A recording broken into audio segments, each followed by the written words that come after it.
આવતીકાલે વિજયાદશમીને લઈ સુરતમાં રાવણ દહનની તૈયારીઓ શરૂ કરાઈ.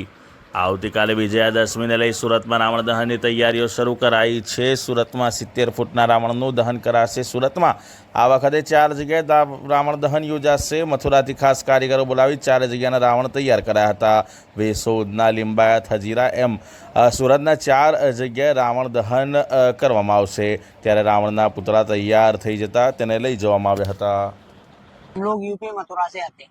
सूरत में कितने साल से आप रावण का पुतला बना रहे हैं? देखिए, मेरे को तो अभी 25 वर्ष की उम्र है मेरी। करीबन 15 वर्ष से मैं आ रहा हूँ। बाकी मुझसे पहले मेरे दादाजी यहाँ कंटिन्यू आज 49 या 49 साल हो चुके हैं जहाँ सूरत में हम ही लोग आते हैं और सूरत शहर में सभी जगह का रावण हम ही लोग बनाते हैं। इस साल आपको कितने ऑर्डर मिले और कितने दिन में हम लोगों ने तैयार किया है? देखिए, रावण बनाने में टाइमिंग मेरे को इस बार 40 दिन के करीब हो गए।